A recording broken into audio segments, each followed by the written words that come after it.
You're listening to Sox in the Basement, a production of the Broadcast Basement Limited, where every show is 30 minutes of good and comes from a basement bar on the south side of Chicago. Pull up a stool, pour a cold one, and join us right now for Sox in the Basement. Heard everywhere podcasts can be found, and always at soxinthebasement.com. You know when people sit down in a job interview, you've been in a job interview before, right, Ed? I've had a few job interviews, yeah. Right, and they'll ask that question like, what's your greatest flaw? And the thing that you try to do is say, I try too hard, you know? Oh, everybody does that. Yeah, the I care too much. Exactly. And it's obnoxious, but everybody does it. Yeah, it's so disingenuous. Right. Yeah, but anyway, yeah, where are you going with it? All right, well, so it turns out that this week and last week, that's actually what I did. I completely wrecked myself, and I'm not trying to be disingenuous. Completely wrecked myself. We had something that came through the house, like a virus of sorts, and I've been tested for everything, from the flu to the COVID to whatever. Okay, I'm clean as a whistle when it comes to things because I fought the thing off. The problem is that I can't say no lately to people. It's been like a big problem for me. So we had a charity event that was happening locally. And I was asked, would I jump on a Facebook Live and host like a live program, like a telethon? It's like, yeah, sure. It's for the kids. I could do that. And then Brother Rice is having a brew and sip event. They're bringing all these breweries October the 8th over at Brother Rice. And they came to me and they're like, Chris, you got this podcast. You do Southside Pod. You run into all these breweries. You got Hailstorm Brewing as one of your sponsors. Can you talk to the breweries and see if we can set up this event? It's for the kids. It's like, it actually raises money for a charity that pays tuition for kids after one of their parents die. And I was like, oh, it's a good cause. So I start adding this to my plate. And Oktoberfest season hits. And we're at Pollyanna Brewing's Fest in Lamont on Saturday. And we're at Hailstorm on Sunday. And it's like event after event after event and all the podcasts. And instead of like resting while I was sick, I ignored it and was like, I'm going to push through this. I'm tough. I think one night I actually decided I was going to try to kill it with bourbon, which was a terrible mistake. Not necessarily what you get when you go on WebMD, is it? You know, you're feeling this, and this, kill it with bourbon. The regular medicine wasn't working. I'm like, I'll kill it with bourbon because I got to make it to this and I got to make it to that.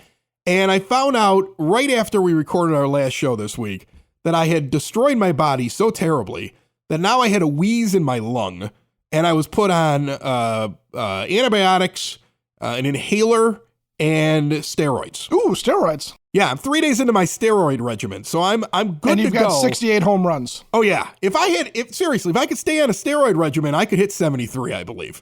And that's why I think Aaron Judge, if he hits 62, is my home run champ, right? I mean, like, I'm getting tired of Twitter trolls. I know this isn't a White Sox thing, but I'm getting tired of Twitter trolls trying to act like it's wrong to be excited about Aaron Judge, because I don't look at McGuire or Sosa or Bonds as legitimate single season records because I know that they did something wrong. And if I ever find out that Aaron Judge did something wrong, I'm back to Roger Maris, right? But Roger Maris has always been, since all the steroid stuff came out, my home run champ. And if Aaron Judge breaks it, and he might have broken it by the time you listen to this, right now he's sitting at 61 as we're sitting here, he's my champ. And I think it's cool to be excited about it and to enjoy it. It's kind of fun, especially in a year where home runs are down across baseball. He's doing that. That's amazing. That's the amazing part about it. And you're right. We as fans, as baseball fans, we've been sitting here for now a decade, a good solid 10 years, saying, what do we do with the guys from the steroid era? What do we do with Mark McGuire, Sammy Sosa, Barry Bonds? You know, these guys that have all been outed as guys that were doing something that enhanced their performance. That's why I call it performance-enhancing drugs, because it did. It allowed them to recuperate faster. It allowed them to continue to maintain strength and quickness in their swing in ways that heretofore had not been allowed by, medical science, in terms of what was legal in baseball. So we've been debating their whole Hall of Fame credentials, even though all of them have, Bonds is your all-time home run leader. Sosa is up there and McGuire's up there. And these were guys that were really good players going into that steroid era.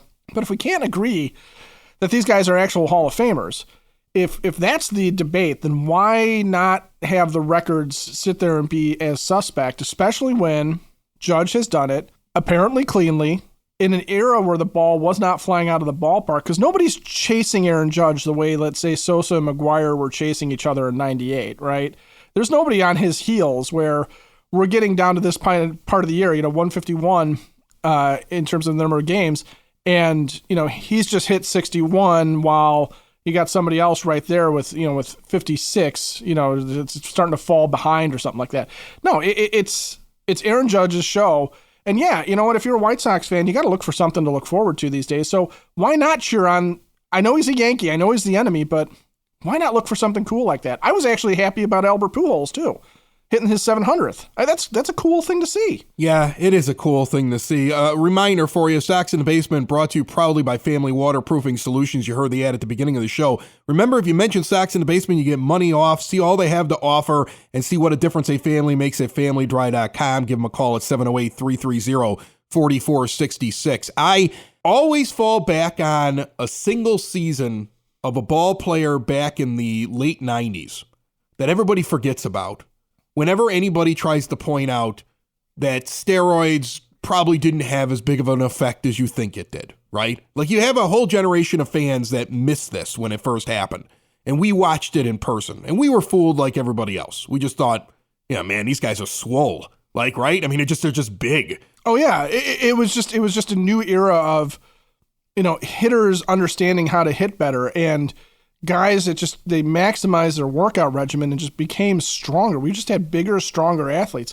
And it was across a number of different sports too. It wasn't just baseball. Right. But the guy I always sit around and I laugh about is Brady Anderson. Do you remember him?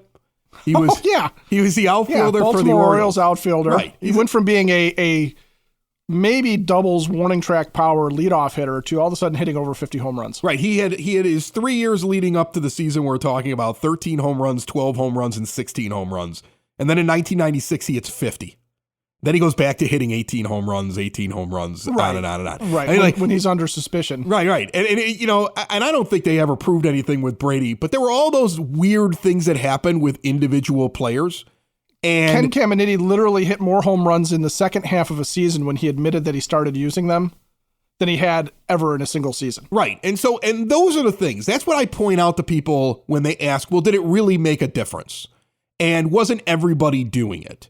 And the answer is, it really depended on whether or not you had the money and the means to be able to hide what you were doing. And I think that not all the players were able to benefit from it like other players were able to benefit from it. And it definitely slanted the field. And I, as a baseball fan, cannot accept the home run totals of Barry Bonds, Mark McGwire, Sammy Sosa in the single season. Hank Aaron is still my all-time home run leader because the inflation of the stats, it's bothersome. Okay. And I can't look at it as a baseball fan and accept it the same way that I accept stats that I don't see as tainted. I think every fan has a right to look at it the way that they want to look at it. Major League Baseball, I think, really dropped the ball on not just flat out saying it. Like, it should be on the plaques. Played during the era of steroids under suspicion, or admitted it. And they should have put these guys in the Hall of Fame. I'm fine with putting them in the Hall of Fame. Just put it on the plaque. Historically mark it. You want to have a record book with all these single season home runs? Historically mark that those home runs are under suspicion. And then that way we can celebrate the Judge thing just a little bit more. The other point too about Major League Baseball marking this, and I don't think that this is discussed enough either, is that whole steroid era, should stand out as a warning to future generations of what can happen if ball players are allowed to manipulate their bodies, are allowed to manipulate science and use it to mask their, or enhance their natural given abilities, where it's not something that is universal league wide, because it will happen again. At some point, there will be some other thing. Now, in the future, it might be more like genetic manipulation or something like that, where, they'll be able to hide the fact that your head is 2 times bigger than it was the previous spring training. You won't have something quite as obvious as a guy like Mark McGwire, who had never been healthy for a full season, suddenly being able to play a full season, things like that. But, again, good luck, Aaron Judge. And if the rest of baseball wants to help us all out with this, fastballs down the middle, boys.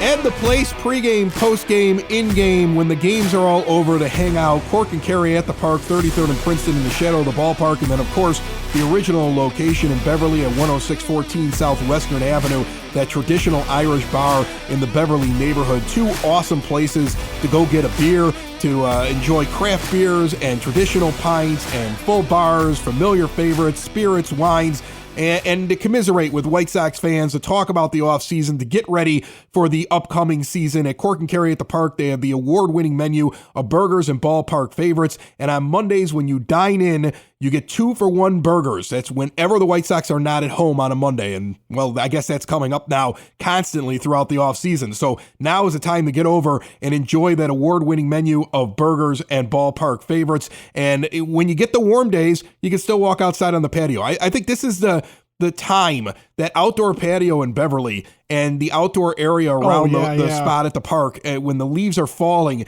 and you can throw on the fleece or something like that and grab yourself a pint. It's the perfect time to head on out to either one of the locations. It's going to be a fun off season at Cork and Kerry, and check them out at corkandkerry.com. You're talking about players having an effect on their own bodies. Let's talk about how White Sox players made poor decisions with their bodies. I mean, Lucas Giolito has now talked more and more about the fact that if he wouldn't have been lifting so many weights and trying to get big, maybe he wouldn't have been so bad this year. And Luis Robert essentially throwing away a second half of the season by pushing it with his wrist instead of letting himself heal. And I ask the question to you here. Sure, they couldn't control Giolito during the lockout, right? They really aren't supposed to have any contact with him. But on the other hand, come on now. You're telling me there's absolutely no way to just have a friend of a friend check in on him and make sure that he's not doing something stupid? You're telling me that you couldn't see what Robert was doing and you didn't have the forethought to shut him down even if he didn't want to be shut down? I mean, who do you blame here? Do you blame the players or do you blame the organization? Well, in Giolito's case, I blame the player because he's also not new to this. And he is very aware of the regimen that he had been on in prior years. He is very aware of what the Sox expectations would be of him, and he went out on his own and decided to do something because he thought it was better and clearly did not have the proper guidance around him. So that is Lucas Giolito actively going out and doing something that ended up hurting the team, hurting his career to a certain degree, because now we don't know what to make of him again, and hopefully not in the long run hurting himself physically. Luis Robert, that's a tale as old as time when it comes to professional sports, right? Here's a guy on a team that's supposed to compete. He's supposed to be one of the key players, one of the key stars of that team, and he pushes it, and the team doesn't necessarily shut him down. I think it's a responsibility of the team, if they know a player's really struggling, to play it cautious with a guy, and if he's not producing, if he's not clearly playing through it, to just say, you're going on the injured list. You're going on you're going to be out for a while. We're going to get this thing right. And the eye test told us that Luis Robert wasn't right, that he wasn't swinging the bat the way he normally swings the bat, that it clearly was bothering him. So that one I put more on the White Sox because you have control over it. And I think this is this weird thing that the Sox sometimes do where they cave to what they perceive as the public pressure. And when everyone's complaining that the Sox are injured too much, they let a guy fool them a little bit in Robert saying, maybe underplaying how much it was bugging him. He was swinging with one hand for weeks on end. It was just so obvious. I mean, I don't know. That one baffles me. I don't know why you do it, other than this idea that we got too many players that have been injured. We can't afford the PR hit of Luis Robert being injured again or something like that.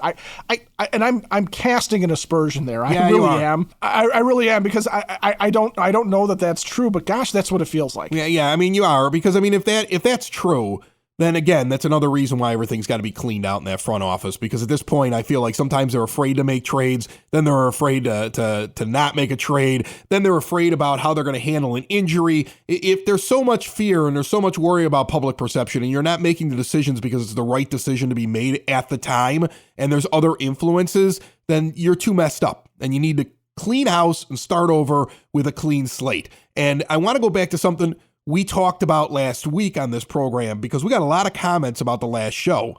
Ton of listeners on it. I'm always impressed by the way that White Sox fans in their darkest hour will tune in and listen. Like in the off season, we always see a climb in the amount of people that listen to Sox in the Basement. They just, flock over here, and I'm sure they flock to other podcasts because people stop covering the team. When it's over, it's over. And there are Sox fans that want to talk about their team year round. There is a Bears train wreck that needs absolutely every bit of everybody else's attention right now. So right, exactly. So, but on that episode, and if you didn't check it out on demand anywhere podcasts can be found, and always at soxinthebasement.com. You went into depth about why the White Sox should operate a little bit more like what the Indians did, especially when it came to their rebuild, and how you felt like it wasn't a full rebuild. And we got a lot of comments. We got them online. We got people that reached out to us through soxinthebasement.com. And the general gist was, well, you don't want to operate like Cleveland because they have a low payroll. People wouldn't like that here. And, I don't want to see my payroll drop. I don't want to operate like the Guardians. Well, here's the thing. Your take on this makes sense, and I don't know if you feel the same way as me. Your take made sense to me because I see it as, no, build your farm system and operate like one of those teams, but know that you can pump that payroll into the top 5 like how they started this season. Then you're not really the Guardians. You're closer to the Dodgers, the system, and the ability to pull out the checkbook. And if the right people are in place, you have the structure, you have the backups, you have the people that can come up when a guy like Robert does need to be sat down. You have all these things in place to continue to feed your team, and you can write a check, and you can go out and get the big free agent, and you could be in the running for the big names. They should have that ability. If they are run properly, that's what they should be able to do. They should be able to do the things that the tinier teams have to do to survive and build their minor league system and still be able to write a check. That's the advantage the White Sox should have. That's why it's maddening for White Sox fans to be in the third biggest market in the country, in Major League Baseball even. And you have the ability to write the check, and you should be able at this point to have a structure in place to do the things that the smaller market teams do. And a good combination of that is exactly why the Dodgers are always good. A good combination of that is exactly why the Yankees are always good. There's no reason why this team shouldn't be able to hang in there and do something similar. The list goes on. The Astros, the Padres are like that. My point in using the Guardians, for those who heard the show and heard me go off, was not that I want to be the Guardians. I mean, I do. In this case, I would love the White Sox to have been the Guardians this year because they won the division and they're going to the playoffs. And they are a young, hungry team that is probably too young and stupid to realize that they should get blown out by one of the other teams in the playoffs. No, my point was twofold about using the Guardians. One is, here's a team that very recently did a full rebuild the way Rick Hahn, in his own words, said he was going to do. They did it the right way, okay, where they took stars that they were going to trade away because they wanted to blow up the team that was not going to win anything, use those established stars to get major league ready players to bolster their major league roster with young talent and to help fill and facilitate adding to the farm system. But they also draft really well, which gives you that sustainability. Rick Hahn said sustainable success. Bob Nightingale is saying we might blow it up again and tear it down. That's not a rebuild. That's not sustainable success. Building it up and tearing it down is not sustainable. So yeah, the Dodgers always have some guys coming up from the minors. They scout well. They have pitchers that come up and flex out of rotations in the minor leagues into the bullpen or vice versa. They have guys that come up and fill roles and are young players that they sometimes then turn around and trade for other young players or to fill other needs. The Sox can't do that right now. The Sox trade a young player right now. Who are they going to trade? They're going to trade somebody off the major league roster that's going to create another hole that they're going to then have to subsequently fill. So we're not sustainable. But yeah, the Dodgers are a great example. The Padres the past couple of years, starting with Manny Machado, overpaying for Eric Hosmer, being able to take on Yu Darvish's contract, being able to take on a contract from Mike Clevenger, but still having top-end, high-end prospects to turn around and trade when they needed to do something like get Juan Soto and Josh Bell, right? This is a team with a high payroll that was still able to turn around and have a good enough package to get the best player in baseball. That's a model that you're supposed to be going after. So yes, I would love to be the Cleveland Guardians in terms of their farmer system, their sustainability, and the youth of the team, because to your point, yeah, then if you want to expand your payroll, which the Guardians can't, The White Sox can. They can bring in higher end talent to then put them to the next level, to that Yankees, Astros level. Not where we're down here wondering if we're going to beat the Twins every year. Meanwhile, I look at when you started the rebuild after the 2016 season, and I look now 6 years later, and I think if they go 2-5 here in the last 7 games, it's the same record as 2016 when you were mired in mediocrity. I mean, at some point, it's time to admit the guys in charge don't know what they're doing. Sox in the Basement listeners, do the hard work. And if you're a hardworking man or woman on the South Side, you need to be outfitted properly. And that's why you should visit Red Wing Shoes in Evergreen Park, New Lenox, and Geneva. A work boots specialty store that carries sizes from 6 to 16 and feet as wide as 4E. A 115-year-old company that came out of Red Wing, Minnesota. And one of its largest stores in the entire Midwest is in Evergreen Park, Illinois, ever since 1976. When you're on your feet, the footwear is everything. So why not get an expert fitting? They warranty, repair, and offer free conditioning with laces. And they also carry Carhartt work clothing as well. Located at 3347 West 95th Street in Evergreen Park, Illinois, at 208 East Maple Street on Route 30 in New Lenox, or at 1749 South Randall Road in Geneva. Visit them today. You work hard. You've earned it. Red Wing Shoes. I mentioned at the beginning of the show how I've been fighting off this awful thing. I'm finally starting to be able to breathe okay. I spent the last couple of days just laying on the couch with a humidifier all hopped up on pills and just trying to survive. Hopped up on goofballs and manufactured steam? Oh, yeah. And that's when you start streaming shows, right? And I streamed a lot of really bad shows, and I watched some ridiculous documentaries that might not have been true, and, went through Twitter way too many times and went down rabbit holes, and I have nothing else to do, right? By the way, I love the tinfoil hat. Yeah. It's great. Exactly. I actually watched the Twitter fight, I think yesterday or the day before, where as I went into the trend, there were bots fighting with bots, and they were all saying the same thing, just with different people tweeting out the exact same tweet. And then finally, Twitter took it down after 2 hours, went from being like the number one trend to not even existing. And I watched it live because I had nothing else to do, because that's how crazy that app is. But I did find a really cool show that I was watching, Welcome to Wrexham. This is the one that's got Ryan Reynolds and the guy from Always Sunny in Philadelphia who bought an English football team, so a soccer team for us here in the United States. They buy this Wrexham team. So if you watch this show, you get to see them from the moment that they buy the team as owners, and then they rebuild the team in the offseason. They try to do a quick rebuild. They put a bunch of money into the team.